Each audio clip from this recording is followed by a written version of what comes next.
Hey everybody, it's Norm from Tested, and today we're going to be talking about 3D printing, and I'm going to be reviewing the Anycubic Mono X. This is a new mSLA resin 3D printer from Anycubic, and I'm super excited because this is the first resin printer that I've really had a chance to live with and operate in my home and home office. We've reviewed a bunch of 3D printers in the past, most of them FDM printers like your standard Ultimaker, your MakerBots, and your Peruzas, and we've been really happy with those.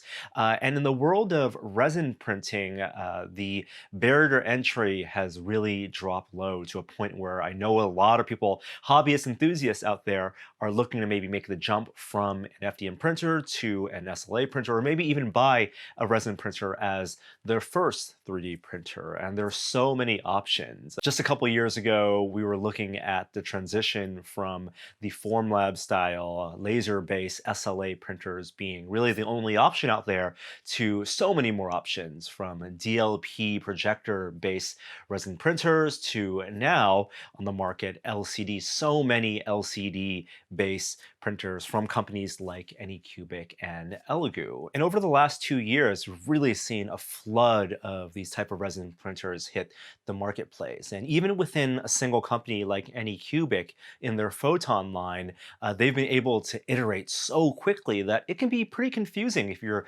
shopping and looking for a new printer to buy. There's the Photon S, SE, the Mono X, so many different options at different price points and different technologies that can affect the workflow for how you use this printer. But to not bury the lead, I do think that the Photon Mono X here represents maybe a tipping point in technologies and in functionality, usability, and build volume that might make this the perfect jumping in point if you're looking to buy your first resin printer, or if you're looking to upgrade from something that you tried out a couple years ago. So we're going to talk about the functionality, how this works, what the workflow is like, getting from a 3D file from your computer to the printer, the cleanup process, and talk about what makes this printer unique. But first, a little bit of background and a primer on how this type of mSLA 3D printer works. If you're familiar with FDM printers, those work by heating up and melting spools of plastic. You have spools of filament that go through a heating element and gets pushed through an extruder, and then line by line and layer by layer, it creates a 3D object that's been sliced on a computer file on top of a build plate.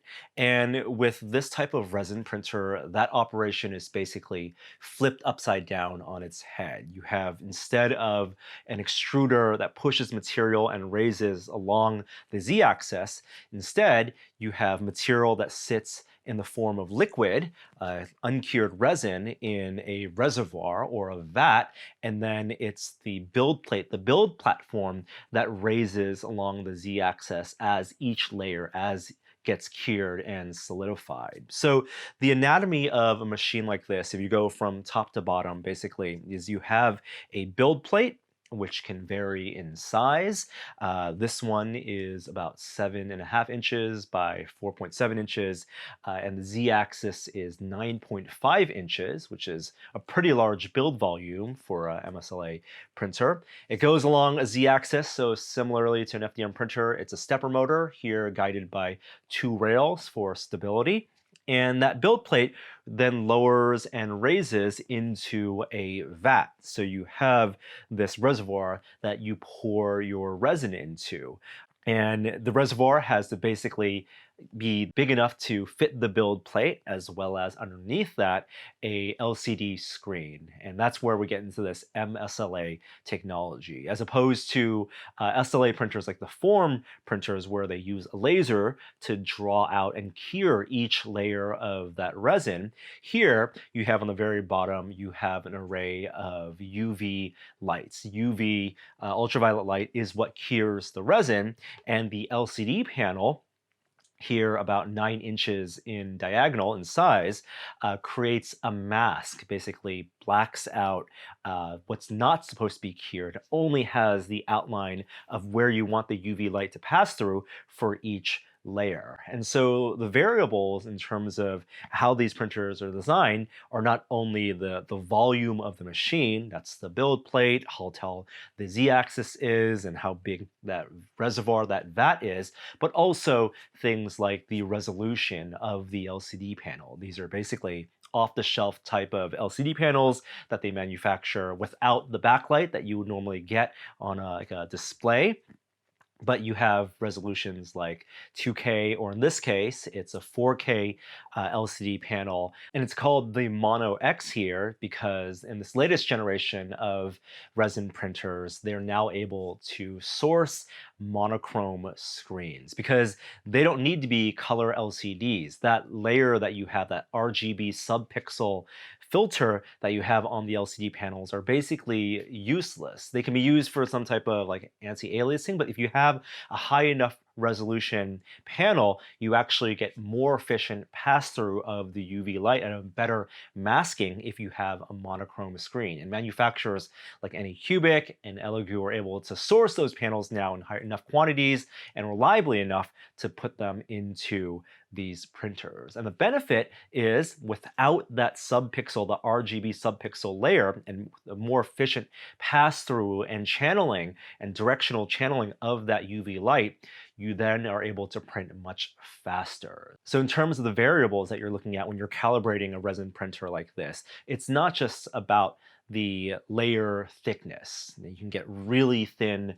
print layers with SLA printers. 0.05 millimeters is pretty standard, which is much finer than you would get a standard if you're using an FDM printer. And a printer like this can even go to 0.01 millimeters, ultra fine layer thickness. But the more layers means the longer it takes to print.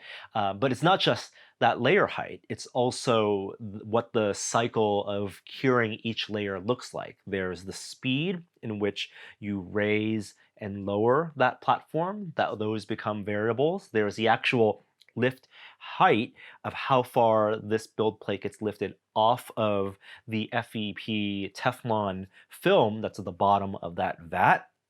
And then there's, most importantly, maybe the exposure time, how long the UV light actually cures that resin. These are all variables that you configure as you're slicing your files or as you adjust them on the printer themselves.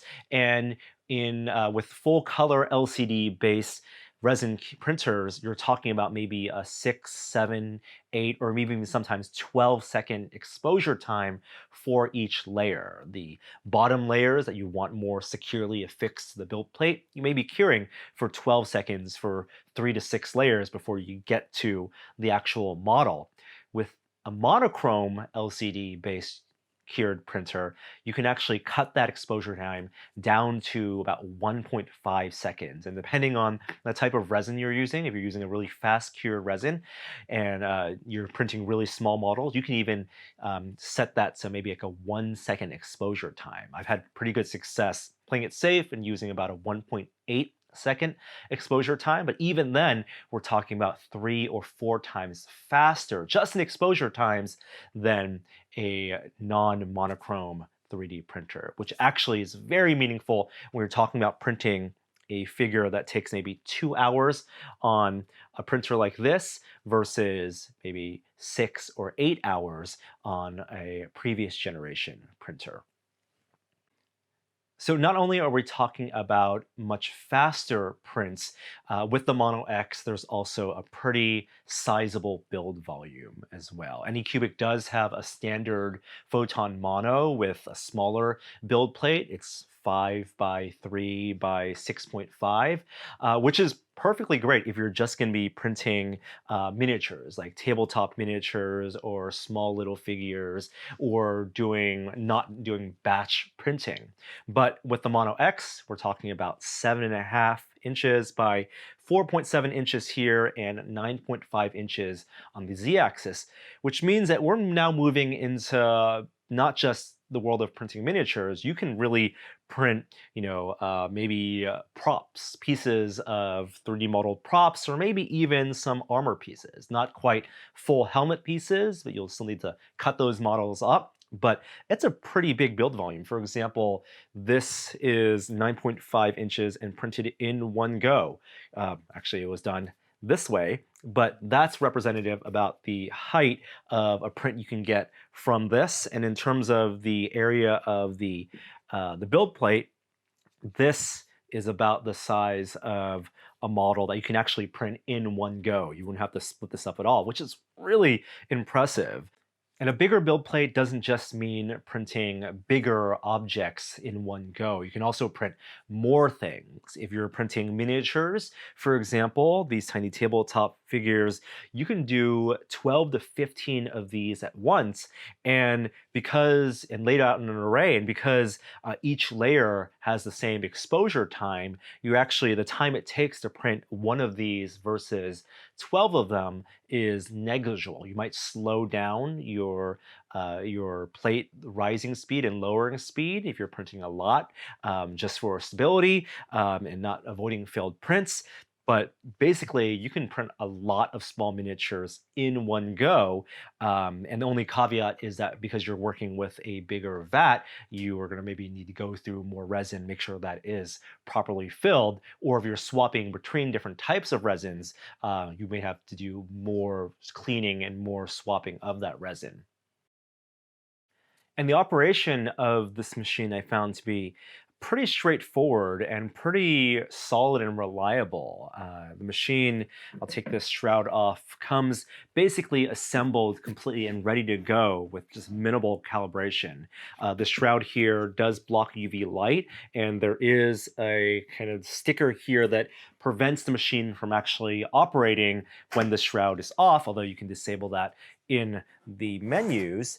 But basically, there's a build plate here which you have to level. Leveling process is super easy. You just loosen up these 4 bolts, lower the build plate using the touchscreen interface all the way down to the LCD panel with an included sheet of paper that basically acts as a substitute for that FEP layer on the bottom of the vat, because you want the build plate to be flat and level and really close to the LCD screen so the cures are all solid. And then once you tighten those bolts up, you raise it up, you fill the vat full of resin, and you're basically ready to print.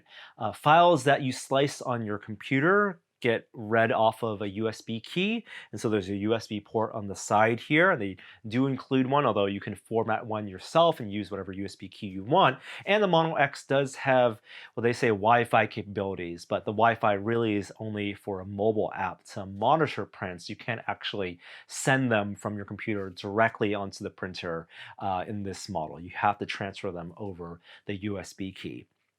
There's a touchscreen interface on the front here, which is pretty basic, but also pretty intuitive. You can adjust things like your exposure times, like your plate rising and lowering speeds, as well as the UV light intensity. I actually set my UV lights to 80% power and accommodate for that in the exposure times and in the plate movement speeds, because if I do have a failed print from a support not sticking, I can actually just bump up that UV light on the next go around without having to reslice the file, and that just works for me. In terms of the software, you have to use Anycubic's Photon Workshop program to do the actual slicing, because that's the only program right now that actually generate the PWMX files that this printer can read. And the program's pretty intuitive. It actually looks like very derivative of your other Chitubox type slicers. You can manipulate the model, you can auto-generate supports, manually add your print supports, and you can even do things like adjust how the supports, how deep they go into the print, how fine those tips of those supports are, or hollow out your model to make sure you're not using a ton of resin. That's all built into this program. Now, a lot of people also have their own workflows, such as you can also generate supports using Prusa Slicer. That's the Prusa software, and then export a new STL with those supports baked in, run it through like Photon Validator, and then ingest that file into Photon Workshop to do the actual slicing. And that's where I actually find a lot of the fun and satisfaction in 3D printing with this type of printer. Yes, it's super awesome to go through a couple hour print and at the end of it have a really detailed, highly detailed resin print that looks like it came out of a silicone mold, right? Like this is basically ready to go, ready to be painted. You don't need to do any type of finishing work on this except for remove those supports.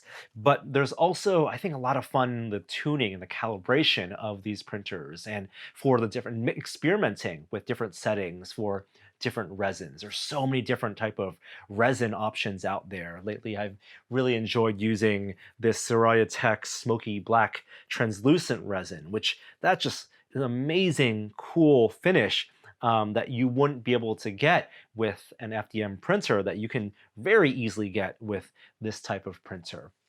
And even like experimenting with support generation and figuring out the best way to orient a print and where to place supports, that becomes its whole art, I think, with this type of printer. And in fact, I just finished a print here that's going to let me walk you through the cleanup and post-processing process for this type of print, as well as show you the differences in support generation between two slicer workflows. Let's go take a look. So you can see the prints are done, and I've been wearing these gloves the whole time because safety and a safe operating workflow are really paramount when it comes to working with these type of prints. So I'm going to walk you through my workflow as I get this print off of the plate. So, this build plate has been dipping into the resin throughout. This is about a 6-hour print or so at about a 0.05 millimeter thickness. And first thing I'm going to do is scrape off excess resin using this included squeegee back into the vat. This particular resin I'm using is the Smoky Black from Soraya Tech, and it's really liquidy, so it tends to drip everywhere, and so you're going to want to have some shop towels ready as well. All right, we're going to unscrew the build plate, and I'm going to very carefully turn it upside down, and again, try to get as much of that resin back into the vat as possible because it's all still usable. Now the prints look like they turned out great, no failures that I can tell. And you can tell the differences between the two models as I used two different methods of support generation. I went with the Prusa slicer for automatic support generation here, and then using Photon Workshop for this one. As you can tell, Prusa slicer was a little bit more conservative with a lot more supports generated, while Photon Workshop, even at 100% support, only has it in maybe half as many places, but turns out that was okay as well. You can also tell there are differences in the bottom raft between these two prints, and I actually like the Photon Workshop raft, the cell raft, which has a lip around the edge and makes it relatively easy to get the scraper underneath and pry it off to get it inside the IPA. It's a little bit of scraping, and there that goes. With both models now in the IPA, I have the build plate put back onto the printer. And at this point, I'm going to do a check to make sure there aren't any chunks. The prints look good, so I don't think any pieces fell off. And this resin is basically good to go for another print. Some people's workflows may differ and that they want to make sure there's absolutely no particulates or small cured pieces inside their vat, and so they may empty and clean out the vat, filter out the resin, and then pour it back in before another print. But I've had pretty good success doing 2 or 3 prints as long as the prints themselves are successful without having to swap out the resin and clean the vat every single time. We're also going to put the shroud back on just to protect that vat as well. I mentioned these plastic pickle jars, which are great for soaking small miniatures.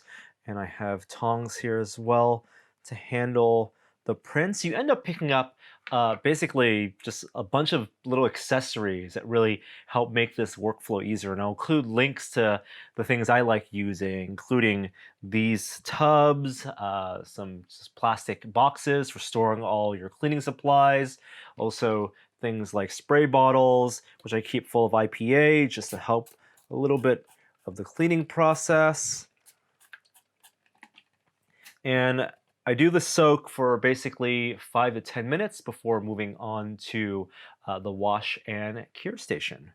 So Anycubic also sells this wash and cure station, which while it technically works for the Mono X, it's actually, I think, made for the smaller photon line. A 9.5-inch tall print will fit in here to be washed, but the line of UV curing LEDs doesn't actually reach that high, and you can't actually put the full build plate in here as you could some other wash and cure stations. You have to use their basket, which works great for small prints like these helmets here. So I'm going to show you how that works. The basket sits in this IPA tub, and just like with the printer, there's a shroud that covers it. It's both a wash and cure, so just make sure I set it to wash, set it to 6 minutes, press start, and it'll start clearing out and cleaning the resin with its own little agitator. So as you can tell with this process, it's a little bit more workflow intensive in the post-processing and can get a little messier than with an FDM print.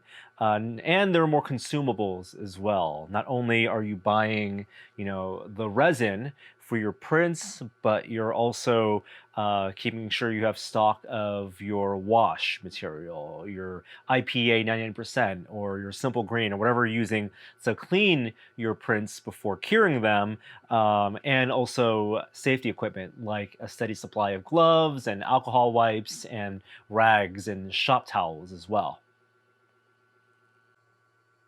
One of the things I've learned about going through this process is how to make things like the IPA last longer. So doing multiple soaks and a thing like this pickle jar, I can use this a couple times, and then you don't toss the IPA. You can actually let this sit out in the sun, let the little bits of resin in the inside go cure fully, and then pour this through a couple filters, siphon out the particulate, toss that, and then make use of the washing fluid again.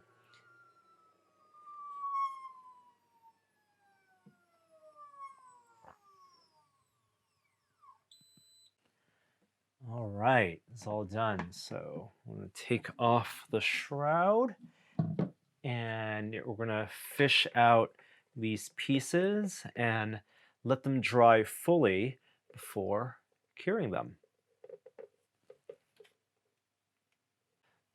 All right, and then one final step is doing a UV cure in the same station itself. I put them on this rotating platform.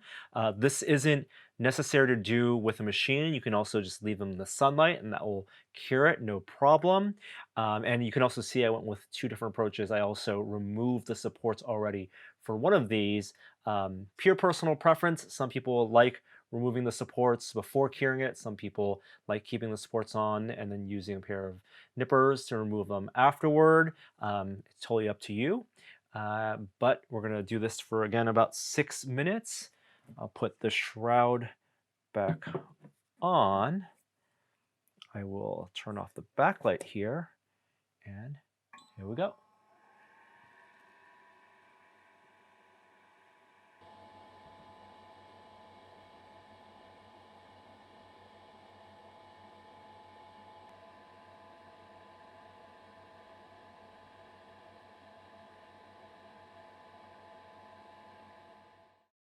So there you have it. 2 just amazingly detailed, lovely prints that came out of the Anycubic Photon Mono X. I've been having so much fun with this printer, calibrating it, tuning it to my satisfaction, and it really is just simple to use. I'm spending more time just looking for files, modifying files, than I am troubleshooting the printer.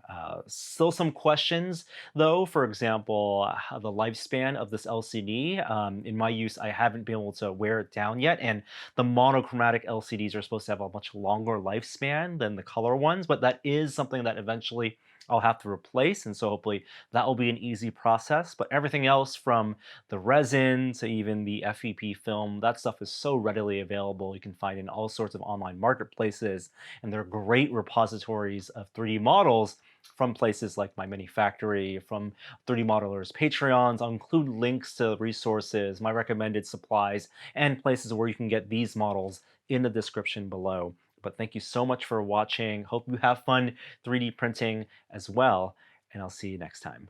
Bye.